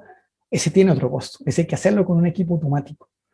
Y normalmente no es barato, es sobre $1.000.000, ¿no? Alguna vez estuvimos cotizando acá y totalmente descartado, por lo menos para los proyectos de investigación de los que manejo actualmente, no me da el dinero, ¿ok? Entonces, pero un muestreo y ya llevarlo a analítica, pagar al laboratorio, vale más de $200.000 esto. No, si te digo más. Bueno, pero, y ahí viene. Entonces, ¿qué les pedimos? ¿Qué podríamos? Y aquí yo no sé si realmente desconozco si las autoridades ambientales puedan flexibilizar esto. En este momento creo que no, pero es importante, es una discusión que tiene que darse también en el marco de los servicios sanitarios rurales, porque, insisto, esto es dinero, ¿ya? Pero también hay que hacer una compensación de dinero, cumplimiento de ley y calidad ambiental, ¿ya? Eso es una tripartita. Y bueno, ustedes saben que un sistema, como lo hemos visto, bien operado, ¿ya? En general, la eliminación tanto de materia orgánica como de sólidos, recuerden que los humedales son muy buenos para esto, sobre el 50, sobre el 60, el 70%. Normalmente un sistema bien operado debería estar alrededor del 80% de eliminación. En nitrógeno y fósforo la cosa cambia un poco y ahí la eliminación, pues claro, esto estoy hablando de aguas servidas, es decir, de agua residual doméstica principalmente, ¿ya? No estoy hablando de aguas grises, pero es similar. Aquí es una eliminación que puede ser tan baja como un 10% del fósforo. Incluso nosotros hemos tenido valores negativos, es decir, mayor producción de fósforo en un sistema de humedal. Ojo con eso. Y también en el caso de los coliformes, hay algo de eliminación, entre 1 y 3, máximo 4 unidades logarítmicas. No más de eso, la verdad. Que si usted a la entrada tiene, esto por ejemplo, estamos hablando de 3 unidades logarítmicas, estamos hablando de 1000, no se elimina más. Entonces, por ejemplo, de reducción de 3 unidades logarítmicas, no estamos hablando de 1000, perdón. Por ejemplo, a la entrada normalmente uno tiene concentraciones de coliformes 1.000.000, que eso es 10 a la 6. Cuando digo 3, podemos llegar a 10 a la 3, que es 1000, que es normalmente el límite que tienen las normativas tanto de descarga como de reutilización. Pero regularmente no es tan estable, no se llega. Entonces, por eso también, y sé que la autoridad ambiental lo exige, pero la autoridad sanitaria hay que desinfectar, que también en el proyecto de Caret se concibió esta desinfección, porque normalmente el humedal no es un sistema que te desinfecte completamente, ¿ok? Sobre todo pensando en reutilización más que en descarga, ¿ok? pero en descarga tampoco llegas al límite o tienes muchos problemas. Entonces la verdad es que es mejor integrar al sistema de humedad algún tipo de sistema de desinfección. Y bueno, ya para ir cerrando, haciendo un resumen de la bibliografía que ya les he comentado, hay algunos que no. Les decía, siempre está en la Biblia, más o menos 2000 hojas, está en actualización, debería salir este año o el año entrante, este es del año 2008, 2009. Luego tenemos este libro, que es un libro muy práctico, ¿ya? Que es el volumen 7 de Truman Wellams. Este ya, no sé si a fin de mes o el otro mes, va a salir la versión castellana que tuve la oportunidad de editar con Carlos Arias. Ya va a estar listo en castellano, así que no se van a enredar con el inglés. Este está en inglés, lo siento, ¿no? Y no hay forma de sentarse a trabajar en 1600 hojas. Realmente sería una labor compleja. Este que fueron, creo que 160, fue casi todo el trabajo en un año. Este también, paralelamente, también se tradujo, va a salir en castellano, no sé si este mes o el otro, que también es un libro muy bueno, para libre descarga. Estos dos son gratuitos, van a ser gratuitos, gracias a una iniciativa que tiene la International Water Association, justamente de hacer el conocimiento abierto. Se los recomendaría revisar si quieren en inglés o si no pueden acercar las versiones castellanas. Este es un libro que se editó con la Universidad de Concepción, capítulo. Este es otro libro que fue el primer esfuerzo que se hizo hace ya ya como 4 años aquí en América Latina por varias personas de diferentes países, justamente para tratar de aterrizar la tecnología al continente. Este es un libro muy completo sobre humedales verticales. Esto lo hicieron gente de Grecia. Está en inglés y este sí tampoco hay forma de traducirlo por el tema de derechos de autor. Este sí, la verdad, la IWA fue la que tomó la iniciativa y fue bastante bueno. Este de la WERF, que también se los mostraba un poco de algunas cartas de diseño que usábamos. Generalmente estos 3 hay que comprarlos. Estos, insisto, van a venir. Actualmente las versiones inglesas son de libre descarga, pero las castellanas también van a venir de libre descarga. Este también está para libre descarga. Este también está para libre descarga. Y este es un manual antiguo de la EPA, más o menos del año 2000, pero todavía tiene cosas muy prácticas. Es muy completo. Habla principalmente de humedales superficiales y de flujo subsuperficial horizontal, porque como es del año 2000, todavía no estaba desarrollada la tecnología de humedales verticales como hoy sí está, o al año 2014 que se hizo este primer esfuerzo. Aquí ya se habla un poco más y aquí también se habla un poco más de eso. Aquí también hace unos 5 años a ver si ya falta información. Y bueno, a todos ustedes ya agradecer la atención. Creo que aquí ya terminaríamos. Espero encontrarme con ustedes, ojalá presencialmente en algún momento cuando estemos más avanzado el proyecto. Y bueno, como les he dicho aquí, este no es un trabajo, ahorita no mostré resultados, pero en las otras presentaciones que hice en enero, que sí mostré resultados, que se hace con mucha gente joven, muchas mujeres, como ven ahí, trabajan bastantes mujeres. En los proyectos llegué un momento a tener en que teníamos 7, 8 personas trabajando y todas eran mujeres. Entonces también bastante destacable el papel de las mujeres. Hay una mezcla en realidad de todo. ¿Ya? Eso. Con eso estaríamos, Gianfranco. Eso sería por hoy. Entonces abriríamos la sesión de preguntas. Voy a dejar de compartir, ¿vale?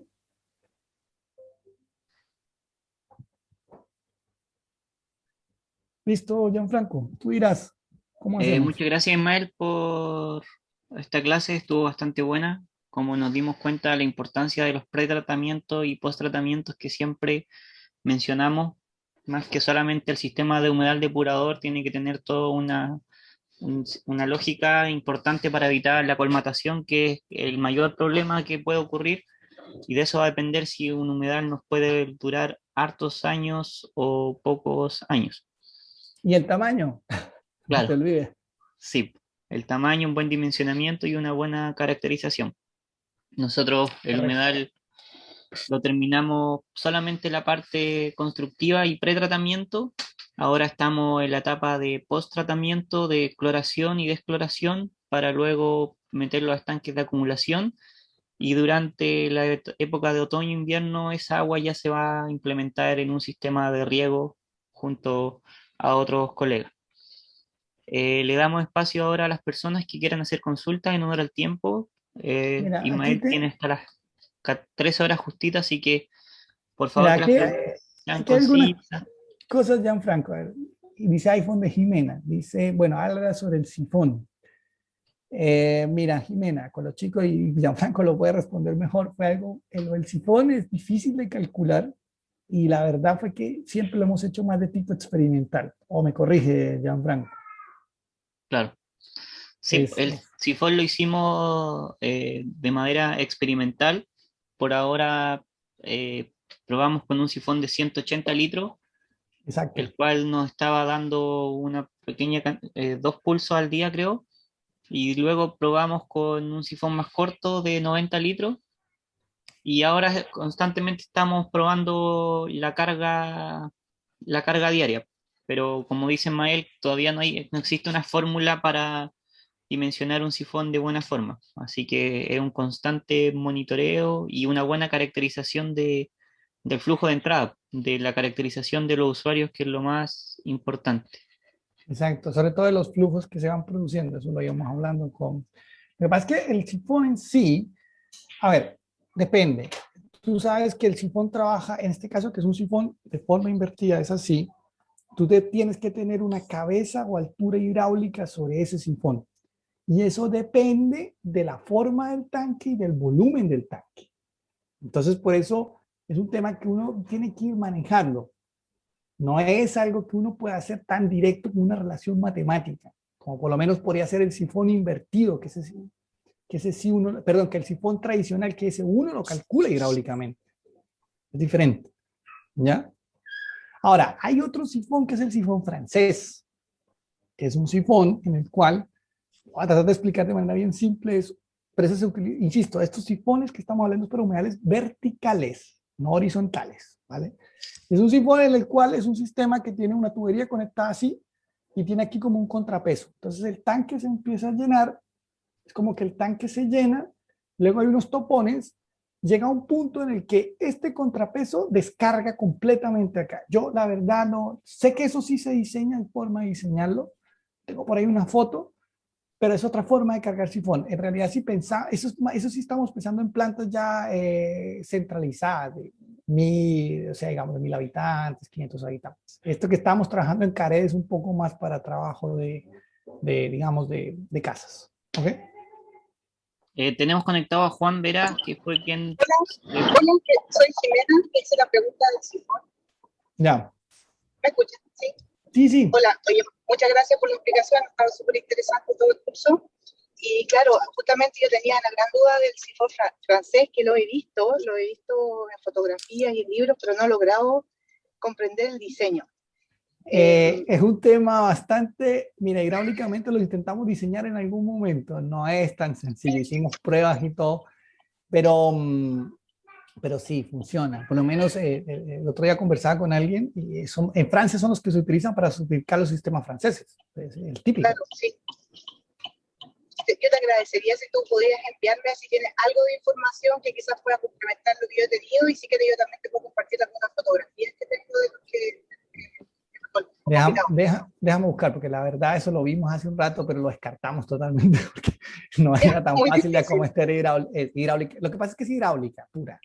Sí. Y ya, digamos, en este momento de mi vida yo estoy más ubicado a lo depurativo, entonces es como o te dedicas a uno o pastel a tus pasteleros, ¿sabes? Sí, Pastelero y que lo encontré muy bueno porque alimentaba, claro, de humedales muy grandes y de una manera muy eficiente. De Sí, todas sí. maneras, del sifón que construyeron acá en el práctico, si pudieran mandar un dibujo, un croquis, más, porque en la información que enviaron sí está muy buena, pero no hay muchos detalles de cómo es ese en particular. Si Gianfranco, esa le queda a Gianfranco, que ellos fue los que y Juan, que fue los que terminaron haciéndolo, ¿vale? Sí, está conectado Juan, no sé, está en la hora ya, si es que podrías darnos algún comentario sobre el sifón, que fue quien estuvo calculando y haciendo las pruebas. ¿Nos escucha, Juan? Sí, sí, aquí estoy atento. Sí, el sifón que utilizamos, bueno, fue un sifón construido con materiales de bajo costo. Utilizamos un bidón de estos aceituneros, el típico que tiene la tapa, sellado, queda sellado herméticamente. Entonces es más práctico para utilizarlo como cámara. La cámara, como bien decía Ismael, se puede construir, se puede hacer de hormigón, ¿cierto? Se puede hacer diseñada la hidráulica en la construcción, pero a nosotros nos pareció más relevante usar este material, ya que puede ser más replicable y también abarata costos. En este sentido, usamos para el sifón 2 salidas de tanque y un pedazo de tubería de 25 milímetros PVC hidráulico. Sí, porque ahí viene otra cosa, y tiene que ser tubos regularmente estrangulados, no pueden ser tan grandes, porque eso hace justamente que se genere la presión de salida, para que el sistema funcione a presión, ¿ya? Eso. Claro, y aquí en esta instancia tenemos 1,30 m de desnivel entre la salida y la fosa y la entrada de la humedad. Entonces tenemos la diferencia de altura y el volumen de agua para generar esa presión que hice más. Exactamente. ¿Ya? Eso es como lo que podemos comentar. En verdad, en materialidad no fue tan complejo. Como les decía, son 2 salidas tanque y un pedazo de tubería PVC, más el recipiente. Y bueno, tener las diferencias de altura y los volúmenes propios. En un principio, como decía Bian Franco, teníamos 187 litros, lo que generaba 2 descargas al día. Y le cambié la boquilla, creé una boquilla un poco más chica, la parte de sifón. En este caso son intercambiables, como era ensayo. Entonces, ahora podemos tener descargas de 90 litros, con mayor frecuencia al día. Juan, recuerden algo, chicos, que lo dije. El volumen de esta descarga está definido por el volumen que te da el tendido de tuberías, ¿ok? Y es mínimo el triple de ese volumen, ¿vale? Sí, entonces, Juan claro. Ahí lo cuenta un poco, más o menos nos da, si usted tomas toda la tubería, te da 30 litros, sí. Entonces tiene que ser mínimo 90. El que dosifiques con este sifón por cada carga. Sí, pues hice el cálculo del volumen de toda la red de distribución de agua, que no me acuerdo cuánto era el largo total de la tubería, y eso por volumen. Por el diámetro. Se sacó, claro, diámetro por eso, ¿verdad? Y la sección, ahí está un volumen, el cual dio casi 30 litros. Entonces, por eso llegamos a los 90 litros del sifón para ¿cuánto se llama? Lograr esta fórmula. Exacto, esa fórmula. Estamos hablando del volumen que hace la tubería que está al interior del sifón, ¿verdad? No, que hace ese volumen de esa tubería, ¿no? El volumen de acumulación por cada pulso es el que estamos hablando. ¿Ya? El tiempo de dosificación. Cuando estamos calculando el volumen de Dime. El volumen, tenemos que calcular, porque vamos a calcular los pulsos, ¿cierto? Los lotes con los que vamos a descargar. Cada lote es de mínimo 90 litros. Sí. Eso es. Sí. Exacto. Entonces ya depende también de la operatividad de tu sistema y ahí tienes que sacar la cuenta. Puede ser que le pongas más, porque recuerda que los pulsos son importantes, ¿no? Sí. Entonces ahí depende. Por eso te digo, tienes que irlo calculando. No es una cosa que tú tengas que hacer, que no es una cosa que venga como tan definida y estandarizada. Tienes que hacerlo a cada sistema. ¿Ya? La duda que tenía era esto, el mínimo de 3 veces el volumen. ¿Será 3 veces el volumen de la tubería que está al interior del sifón? No, 3 veces el tendido de tuberías que hacen el sistema de riego del humedal vertical. Recuerda que tú generas una red de tuberías, esa 3 veces ese volumen. Ya, la descarga, el volumen del lote. Exacto. Ya. Ahora entendí. Eso. Gracias. Vale, súper. Ya, de todas maneras, sí que se puede mandar el croquis de lo que se hizo. Yo sé que está como en estudio y todo, pero si lo pueden mandar sería maravilloso. Vale. No tenemos un croquis así técnico, ingenieril, pero sí tenemos algunos cálculos básicos y algunas imágenes que podemos compartir, porque estamos, como decía Juan, probando constantemente, entonces estamos invirtiendo tiempo más que nada en monitoreo y ver cómo se comporta en terreno, así que en algún momento vamos a compartir eso. Pero por ahora tenemos algunos datos como los que comentó Juan nomás. Ya, hay muchas gracias. Vale, Jimena. Aquí otra pregunta, Bastián. Mostrar la serie de actividades de operación y mantenimiento que recomienda CICIDIMS del año 2017. Mira, 2 cosas. Por favor, por razones de tiempo, te invitaría a revisar el video, ¿vale? O si quieres, mándame un email y yo te mando el artículo en inglés, no hay ningún problema. ¿Vale, Bastián? ¿O quieres hacer una pregunta de eso? Esa digamos, sería la otra. No sé si por eso quieres que vuelva a proyectarla. Te lo pregunto. Están los 5. Juan Sandoval dice, hola, pretendemos iniciar obras en otoño. Si bien no es una época recomendada, correcto, que sí, atrasa la activación del sistema, correcto, más de 6 meses. Probablemente sí. Sería un periodo más extenso de adaptación, sobre todo de las plantas seguro. Puede ser que depurativamente, digamos, el sistema raíz, dependiendo del tipo de sistema, si vas a hacer un horizontal o un vertical, puede ser que haya una adaptación más rápida, sobre todo el vertical, ¿ya? Pero en general las plantas se te van a demorar más. Eso es seguro. Patricia. Bueno, parece que no tenemos más en el chat. No sé si alguien se anima a alguna pregunta oral. No sé quién más pudiera tener alguna duda. Vuelvo a recordarle a las 25 personas que tenemos conectadas. Espero que todas estas personas que están participando ahora en el taller se hayan tomado el tiempo de responder la encuesta, porque nosotros cuando lo invitamos a participar, el compromiso, todos preguntaban si cobrábamos algo, más que eso, nosotros queremos en realidad entregar el conocimiento y medir de qué forma se está adquiriendo el conocimiento. Entonces, para que este proyecto pueda ser bien evaluado y dar buenos frutos que se está viendo, es importante la participación activa de ustedes como participantes. Y chicos, una cosa, también para que nos sigan financiando. Entonces, recuerden que no nos dan mucho dinero, entonces necesitamos de su colaboración para que, digamos, Corfo Los Ríos, que fue quien nos financió, vea que tuvimos impacto. En realidad, ese es el objetivo final que nosotros buscamos, que tenga un impacto real, pero a nosotros nos piden medirlo de alguna forma. Y obviamente esta encuesta, como dice Gianfranco, ha sido la forma en que se instituyó, porque una de las cosas que podríamos ir viendo, yo creo que muchos de ustedes tienen iniciativas para hacer, crecer, pero yo entiendo que el monitoreo es un tema de dinero, si es un tema caro. Podríamos ponernos de acuerdo luego con los chicos de CARE, del SEUN, y hacer un programa de monitoreo y presentarse a la autoridad ambiental. Mire, nosotros en el curso aprendimos a hacerlo, pero ahora necesitamos conocer si lo que aprendimos a hacer está bien y podemos tratar de. Entonces, esa es la importancia de lo que dice Gianfranco. Y también la importancia que, insisto, en el país hay sistemas, y hay no sé si altos, pero hay, pero muy poco monitoreados, prácticamente nada.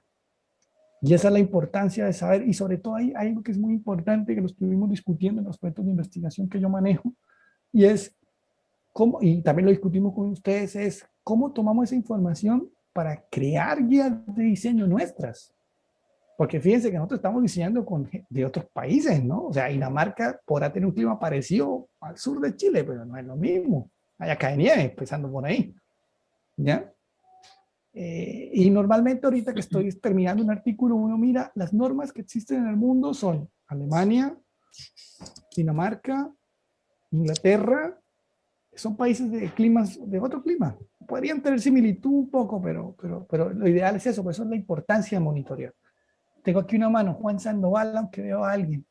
Hola, no soy Pamela, no, con Juan Hola, ¿qué tal? participamos. Hola, gracias. Solamente agradecer la calidad del curso que entregaron durante todo este tiempo. Yo me sumé tarde, bueno, ahora tuve un problema técnico, así que no me perdí gran parte del curso de hoy día. El terreno además estuvo buenísimo, pero me dejó con bastantes dudas sobre qué humedal voy a hacer ahora. Por eso te decía la consulta, porque nosotros estamos previos a construir ya el humedal porque estamos terminando la casa. A ver, pregunta, ¿vas a tratar agua grises o mezcla? Mezcla. Yo me iría por un vertical, pero dependiendo si tienes buena pendiente para hacer el sifón. Dependiendo de los no, si hay pendientes, sí, porque el sifón que tienen los chicos ahí en el CARE está súper bueno, entonces era como la duda, cómo anda funcionando. No, yo te recomendaría la tendencia en el mundo, si bien, esto es un poco de tendencia, ¿ya? Si bien los que más hay construidos son los de flujo horizontal superficial, de flujo horizontal subsuperficial, ¿ya? La tendencia es a construir más verticales y hacia allá va. Por lo menos en el caso de Dinamarca, que es el que yo más conozco, ellos ya no hacen horizontales, solo verticales. Entonces, por eso, si tú me preguntas, yo te lo recomendaría, ¿ya? Pero también depende de otros factores. Y en otoño, el problema va a ser sobre todo la vegetación. Ahí vas a tener problemas de adaptación. Bueno, tengo harta vegetación acá, eso. pero es un tema climático, disponibilidad de luz y eso, ¿no? No es un tema de cuántas le pones, sino es un tema de las condiciones ambientales. Para Eso. reponerlas de las heladas que hay acá. Correcto. Ya. ¿Alguien más tiene dudas o comentarios respecto al... Yo, Mercedes. Ah, hola señora Mercedes. Hola. Muy buena la charla de hoy. Yo quería hacer una consulta. ¿Por qué no se ponen en los humedales dos tipos de plantas? Es una pregunta interesante. ¿Por qué? ¿Que satura mucho el ambiente? ¿Cuesta mucho mantenerla? ¿El problema de raíces? Se define en una sola palabra: competitividad. Las plantas son seres vivos, ¿no? Entonces, seguramente lo que se ha demostrado es que si tú no las haces, por ejemplo, tú puedes construir un humedal, ¿ok? Pero si tú no haces una separación física, una va a colonizar la otra. Son individualistas y algunas son cosmopolitas, se denominan. Entonces, ¿qué pasa? Que si tú siembras dos, probablemente, sobre todo Phragmites australis, es extremadamente cosmopolita. Y lo que hace es meterse en el territorio de la otra y estrangularla y matarla. Por eso normalmente se usa una especie, ¿ya? Ahora, y si tú puedes generar barreras físicas dentro del humedal sin desmejorar la hidráulica, puedes usar varias especies. Por eso es. Ahora, lo de varias especies tiene una ventaja que sí se ha demostrado, y es que de cierta manera mejora la eliminación de nutrientes, pero muy poco. Pero esa es la razón, es por la competencia. ¿Ya? Es solo esa. ¿Vale? ¿Alguna Una otra? pregunta a Gianfranco. Gianfranco, tú enviaste la obra que estaban haciendo en el sector de acá, que ibas a invitar a todos y bueno, lo enviaste. Tú puedes enviar ese trabajo técnicamente, digamos, con qué material usaste, la profundidad, los muros que hiciste, eh, todo el proceso. Como la memoria constructiva, dice usted, don Carlos, ¿cierto? Digamos, toda la memoria, como dice y al enemigo Ismael, para que con eso se los va a aclarar muchas dudas. Sí. Gianfranco, ahí yo creo que eso es parte de lo... Tenemos don Carlos, la parte disculpe. teórica, pero no tenemos la parte, digamos... Don Carlos, disculpe, yo creo que eso es parte de los manuales que tenemos que hacer, ¿no, Gianfranco? Al final... Sí, estamos trabajando en manuales más informativos, más que técnicos, para que en realidad sea de fácil conocimiento y no tenga que ser un experto, un arquitecto quien lea bien un plano, sino que más informativo y de divulgación, entender los conceptos pues, clave. Ahí le agradecemos un poco de paciencia, don Carlos, porque va a tomar un tiempo eso, pero va a salir, o sea, es parte del proyecto, sí. No se preocupe por eso. Ahí tiene Melissa todo alzada la mano, Gianfranco. Ya, Melissa, le damos el pase. Yo quería consultar respecto como si también es recomendable hacer humedales verticales en climas áridos donde, no sé, pues como que se pueda evaporar el agua o la humedad o no sé, ese tipo de cosas. A ver, Melissa, te tengo respuestas actualizadas, para más ñapa. Nosotros tenemos experimentos en el norte, justamente humedales verticales, ¿ya? No te puedo compartir la gráfica porque el paper está ya no está en revisión, pero ya lo estamos socializando entre los autores. Resumen, es parecido a si lo plantaras aquí en la zona central. Porque nosotros, ese artículo está enfocado, si quieres después me dejas un correo y yo cuando tenga el artículo publicado te lo puedo mandar. Es similar, de un vertical. ¿Ya? Lo pregunto porque, sobre todo como en estas zonas que, no sé, como Petorca y Apel, esos lugares que tienen crisis hídrica, entonces como este sistema es ideal para mantener ese tipo de cosas. Pues, por lo menos. Sí, pero a ver, ahí sí hay una cosa que es importante decirte, Melissa. Cuando hablas de verticales, se parecen. ¿Por qué? Porque hay algo que es importante tener en cuenta y es que tú aplicas el agua, recuerda, por arriba como un sistema de riego estopercol. Eso normalmente son minutos. Entonces, si hay una evapotranspiración, correcto, pero de todas maneras, como está protegido, recuerda que el fenómeno evapotranspirativo está ligado principalmente al viento y al sol. las temperaturas, ¿correcto? Tal vez por eso tu duda del clima árido, pero en un vertical más o menos lo proteges. Entonces, por eso en los dos lados es casi lo mismo. Ahora, cuando hablas de un horizontal subsuperficial, es diferente. ¿Por qué? Porque ahí el agua permanece más días. No son minutos, son días. Entonces, ¿qué pasa? La planta, dependiendo del tipo de planta, puede evapotranspirar más. Y ahí sí es diferente. Ojo con eso. Por ejemplo, hay un artículo que yo publiqué hace 4 años de experimentos en el norte del país y justamente una especie de planta no nativa era el doble de la evapotranspiración de una planta nativa. Y ahí también viene la importancia de utilizar plantas nativas. Gerardo, y si quieres ese artículo te lo puedo compartir. ¿Ya? Si quieres déjame dejar un correo y ahí está clarito. Tú miras el gráfico de evapotranspiración y ves que la planta X evapotranspira el doble que la planta Y que era nativa. ¿No? Entonces, ahí viene la importancia. 1, vertical, generalmente se va a aparecer. 2, ojalá especies nativas que te reduzcan esa pérdida de agua. Porque claro, lo que tú haces es muy importante y es, en humedales, obviamente las plantas necesitan para vivir, por tanto, la capacidad de agua del efluente y de reutilizar se reduce. Es decir, si tú tienes 100 litros de entrada por evapotranspiración, qué sé yo, puedes perder 20, entonces en realidad útiles puedes reutilizar 80. Entonces, de ahí la importancia de seleccionar plantas, sistemas y todo para reducir esa pérdida de agua por evapotranspiración. ¿Ya? Eso. Entonces, si quieres, déjame un email y vera@ucm.cl y yo te comparto el artículo que ya está publicado y te compartiría el otro cuando lo tenga listo. O sea, cuando esté publicado en realidad. Vale, muchas gracias y agradecer también el curso, que estuvo muy bacán, muy entretenido. Vale, no, gracias a ustedes por el tiempo. ¿Alguna otra consulta? Recordarle igual a los participantes. Sí, adelante. Ya, Franco, aquí hay 2 preguntas. Dice Francisco Paso, estimados, ¿existen planos que puedan compartir? Bueno, hay algunos. Ahí no sé si eso se van a compartir en definitiva, pero creo que en el documento final se va a hacer, ¿no, Gianfranco? Claro, en el documento de difusión vamos a ir sacando cartilla informativa de esto. Porque como decíamos, es importante como caracterizar bien la familia, el uso, más que replicar un plano en todos los lugares, porque se va a tener después problemas de... Sí, pero ahí también debemos hacer una advertencia, Gianfranco, y en Agua Grises tuvimos que hacer mucho tanteo, porque no hay información, recuerda.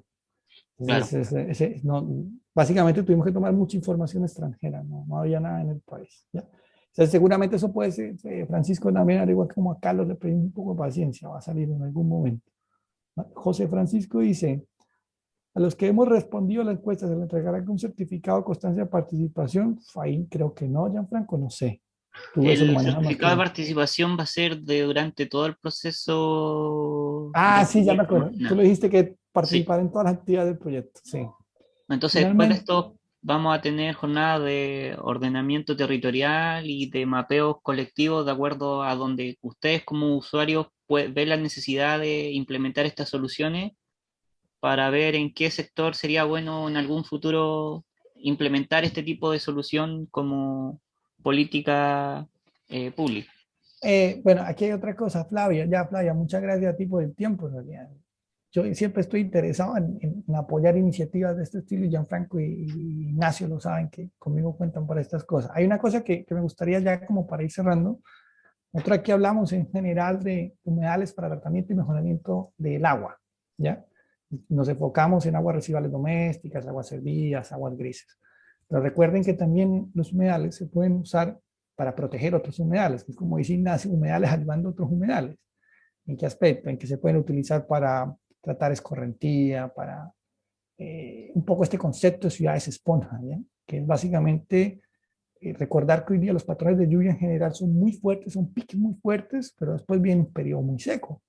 Entonces, estos humedales ayudan a esto y ayudan a otros humedales. Entonces, eso también hay más aplicaciones, ¿no? Eso también quiero dejarlo claro.